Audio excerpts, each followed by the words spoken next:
जगदीशपुर के जंगलों में बसुरिया बाबा नाम के एक सिद्ध संत रहते थे। उन्होंने ही कुंवर सिंह में देशभक्ति एवं स्वाधीनता की भावना उत्पन्न की थी। तो हर किसी के पीछे कोई ना कोई एक इंस्पिरेशन होता है। इनके पीछे कौन थे? एक बसुरिया बाबा थे जो जंगलों में रहते थे। उन्हीं ने देश के लिए इनके मन में देश प्रेम की भावना उत्पन्न की। उन्होंने बनारस, मथुरा, कानपुर, लखनऊ आदि स्थानों पर जाकर विद्रोह की सक्रिय योजनाएं बनाई।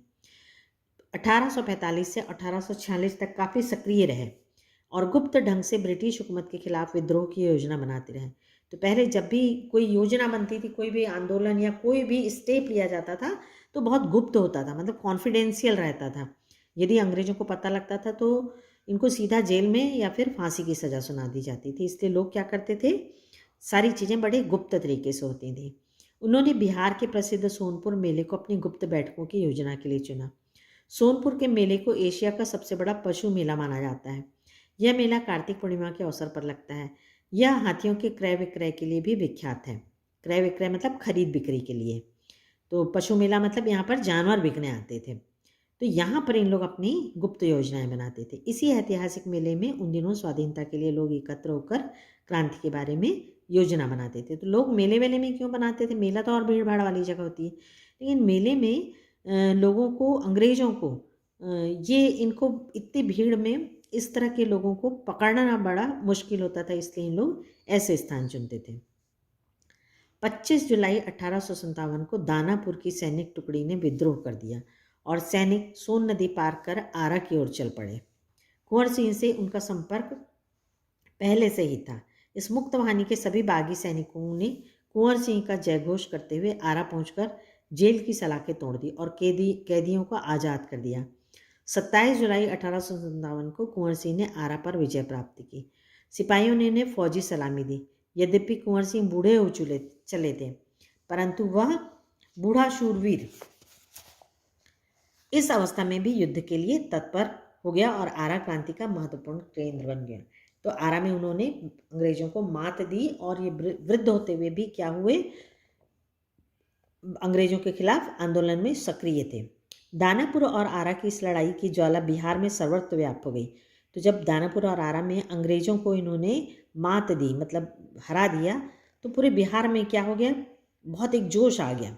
लेकिन देशी सैनिकों में अनुशासन की कमी, स्थानीय जमींदारों का अंग्रेजों के साथ सहयोग करना एवं आधुनिकतम शस्त्रों की कमी के कारण जगदीशपुर का पतन रोका ना जा सका। जगदीशपुर इनका खुद का पैतृक निवास था, तो वहाँ पर क्यों इन लोग हारे, क्यों अंग्रेजों से जीत नहीं पाए?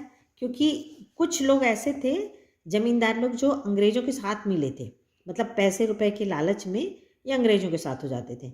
और दूसरा कि जो अपने सैनिक थे उनमें अनुशासन नहीं था। तो जब तक डिसिप्लिन नहीं होगा तब तक कि कोई भी चीज़ जीती नहीं जा सकती। इसलिए फलस्वरूप क्या हुआ, यहाँ पर ये नहीं जीत पाए। 13 अगस्त को जगदीशपुर में कुंवर सिंह की सेना अंग्रेजों से परास्त हो गई, किंतु इससे कुंवर सिंह का आत्मबल टूटा नहीं और वे भावी संग्राम की योजना बनाने में तत्पर हो गए। वे क्रांति के अन्य संचालक नेताओं से मिलकर इस आज़ादी की लड़ाई को आगे बढ़ाना चाहते थे। कुंवर सिंह सासाराम से मिर्ज़ापुर होते हुए रीवा, कालपी, कानपुर एवं लखनऊ तक गए।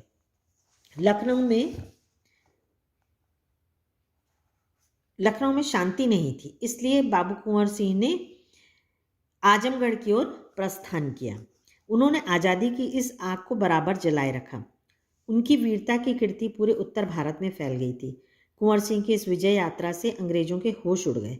कई स्थानों के सैनिक एवं राजा कुंवर सिंह की अधीनता में लड़े। उनकी यह आज़ादी की यात्रा आगे बढ़ती रही।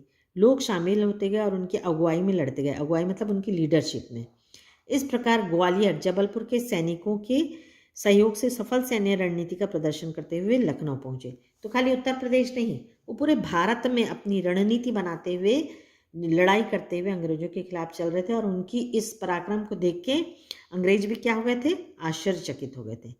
आजमगढ़ की ओर जाने का उनका उद्देश्य था इलाहाबाद एवं बनारस पर आक्रमण कर शत्रुओं को पराजित करना और अंततः जगदीशपुर पर अधिकार करना। अंग्रेजों और कुंवर सिंह की सेना के बीच घमासान युद्ध हुआ। उन्होंने 22 मार्च 1858 को आजमगढ़ पर कब्जा कर लिया। अंग्रेजों ने दोबारा आजमगढ़ पर आक्रमण किया। कुंवर सिंह ने एक बार फिर आजमगढ़ में अंग्रेजों को हराया।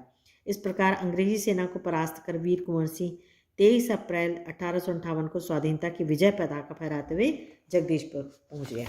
और फाइनली